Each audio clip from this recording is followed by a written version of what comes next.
दोस्तों आज हम एक ऐसे बिजनेस की बात करने वाले हैं जिसका मार्केट में पोटेंशियल इतना ज्यादा है कि आप और हम सोच भी नहीं सकते हैं। आज भले ही हम लोग उसमें पोटेंशियल नहीं दिख रहा हो और आज लोगों को लग रहा है कि यार ये बिजनेस बहुत ज्यादा ओवररेटेड हो गया है, लेकिन आने वाले समय में इस बिजनेस की ग्रोथ कितनी स्पीड से होगी इसका हम और आप अंदाजा भी नहीं लगा सकते हैं। मैं बात करने वाला हूँ ईवी चार्जिंग स्टेशंस की।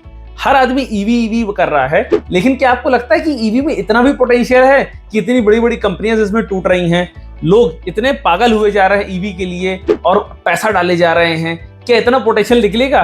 क्या इतना ज्यादा बिजनेस इस पे आएगा भी कि नहीं आएगा कि लोगों का पैसा डूब जाएगा? इन सब चीजों के बारे में हम लोग बात करेंगे इस वीडियो में। तो फिर शुरू करते हैं धंधे की बात रुपीज विद रोहित के साथ। गाइस ये है आज का हमारा बिजनेस आइडिया नंबर 6, जिसमें हम लोग बात कर रहे हैं ईवी चार्जिंग स्टेशंस की। गाइस इसका फ्यूचर तो बहुत ब्राइट है, ये तो हम सबको पता है, लेकिन कितना ब्राइट है ये शायद कोई नहीं जानता है। तो मैंने जो रिसर्च की है उसके अकॉर्डिंग मुझे जो समझ में आ रहा है कि जैसे लोग पेट्रोल पंप के बारे में बात किया करते थे कि यार एक पेट्रोल पंप लग गया शहर में, अब क्या ही कोई दूसरा पेट्रोल पंप लगाएगा, लेकिन धीरे धीरे करते आप देखें कि 2 लगे, 3 लगे, 4 लगे, 10 लगे, 100 भी लगे। और आज की डेट में आप देखो कि 100 पेट्रोल पंप होने के बाद भी हर पेट्रोल पंप में लाइन लगी रहती है। आदमी ये देखता है कि यार उस पेट्रोल पंप में लाइन कम रहती है, मैं वहां जाके डीजल या पेट्रोल भरवा लेता हूँ। यही हाल होने वाला है ईवी चार्जिंग स्टेशंस का भी, क्योंकि हम सबको पता है कि भारत की अर्थव्यवस्था कितनी स्पीड से ग्रो कर रही है। जहां एक समय में 4 व्हीलर कितनी बड़ी चीज हुआ करती थी कि अगर किसी के घर में 4 व्हीलर आ जाए तो आसपास वाले लोग देखने तक आ जाया करते थे, लेकिन आज की हालत देखिए, अगर आज आप सड़कों पे उतरोगे तो आपको सिर्फ 4 व्हीलर ही नजर आएगी। और ये तो छोड़ ही दो, कंपनीज के बाद 2-2 साल की वेटिंग है पर्टिकुलर मॉडल के लिए कि भाई अगर आप ये गाड़ी बुक करते हो तो इस पे 2 साल की वेटिंग है, ये गाड़ी बुक करते हो इस पे 1.5 साल की वेटिंग है, 6 महीने की वेटिंग तो मिनिमम चल रही है। तो हम और आप समझ सकते हैं कि कितना बड़ा मार्केट है जो गाड़ियों को कवर करता है। बट इन गाड़ियों के कितने मॉडल हैं? पेट्रोल का मॉडल, डीजल का मॉडल, सीएनजी का मॉडल, और अब आने वाले समय में हर कंपनी ईवी उतार रही है। और जो कंपनी ईवी नहीं उतार पा रही थी जैसे फोर्ड, वो अपना व्यापार समेट के इंडिया से बाहर जा चुकी हैं।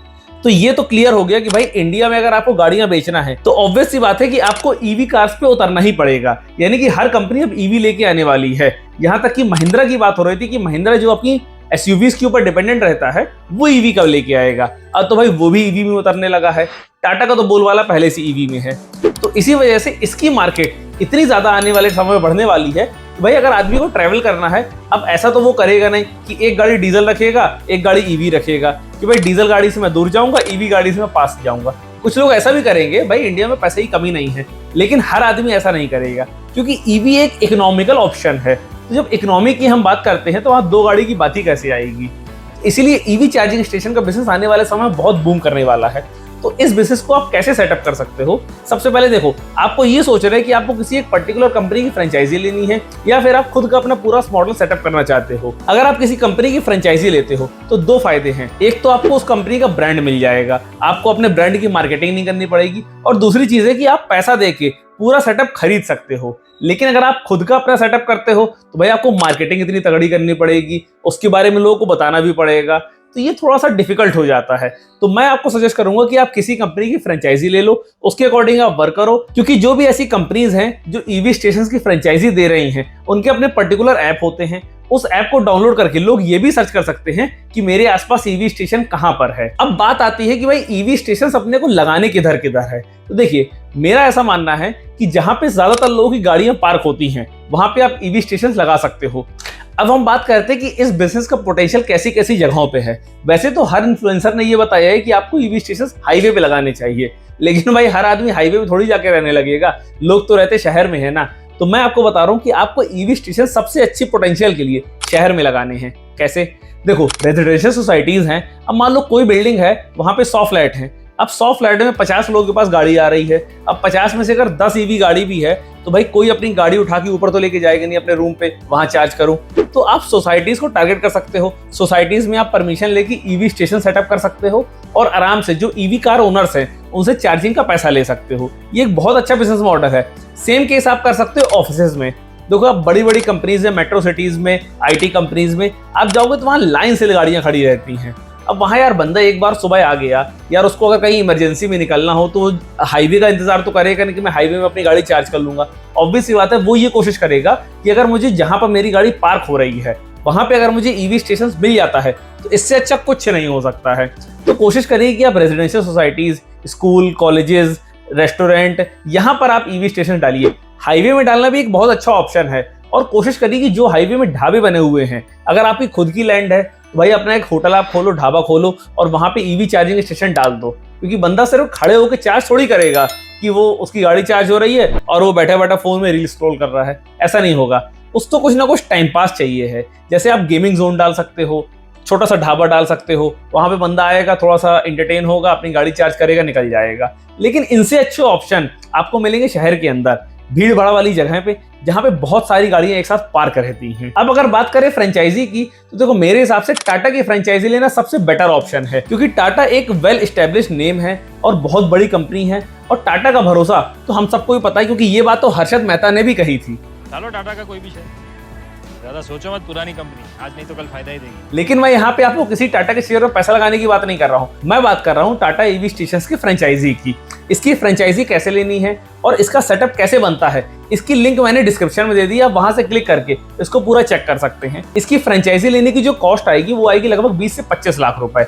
और 20-25 लाख रुपए में एक अच्छा प्रॉफिटेबल बिजनेस है, क्योंकि इसका जो मार्जिन है वो 3 रुपए पर यूनिट के आसपास है। ये बात आपको शायद मार्केट में किसी ने नहीं बताई होगी, लेकिन मैं आपको बता रहा हूँ कि 3 रुपए पर यूनिट के मार्जिन पे आप ईवी स्टेशन रन कर सकते हो। 3 रुपए पर यूनिट का मतलब हो गया कि एक गाड़ी की बैटरी 30 से 35 किलोवाट की होती है।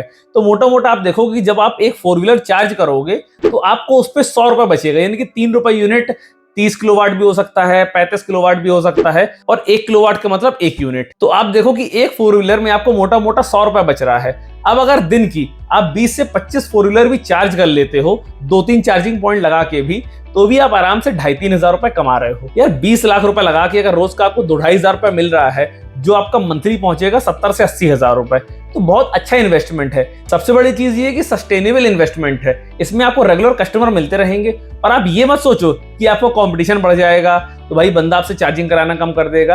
अरे यार कंपटीशन बढ़ेगा तो गाड़ियां भी तो बढ़ेंगी। अगर ईवी स्टेशन बढ़ रहे हैं तो उसके साथ साथ गाड़ियां भी तो उसी स्पीड से बढ़ रही है ना। तो इसकी मार्केट में अभी सिर्फ बूम आना शुरू हुआ है, अभी तो ये शुरुआत है। आगे आगे देखो होता है क्या। अब अगर बात करें सब्सिडीज की, तो गवर्नमेंट इसमें कोई भी नेशनलाइज सब्सिडी नहीं दे रही है। जो भी सब्सिडीज गवर्नमेंट की तरफ से दी जा रही है वो स्टेट वाइज अलग अलग हैं। जैसे यूपी की अलग है, एमपी की अलग है, उत्तराखंड की अलग है, महाराष्ट्र की अलग है, पंजाब की अलग है, तमिलनाडु की अलग है। तो हर स्टेट पे गवर्नमेंट की अलग अलग सब्सिडी है। तो कौन सी स्टेट में क्या सब्सिडी गवर्नमेंट द्वारा दी जा रही है, इसकी लिंक भी मैंने डिस्क्रिप्शन बॉक्स में दे दी है। आप वहां से अपने स्टेट की सब्सिडी चेक कर सकते हैं और ये भी आपको पता चल जाएगा कि गवर्नमेंट के द्वारा आपके स्टेट में आपको क्या मदद मिल रही है ईवी चार्जिंग का बिजनेस सेटअप करने के लिए। और अगर आप अपनी बिजनेस जर्नी को लेकर बहुत सीरियस हो तो गाइस मैंने 50 बिजनेस आइडियाज की एक पूरी ई बुक लिखी है, जिसको भी आप मेरे डिस्क्रिप्शन में दिए हुए लिंक से परचेस कर सकते हो।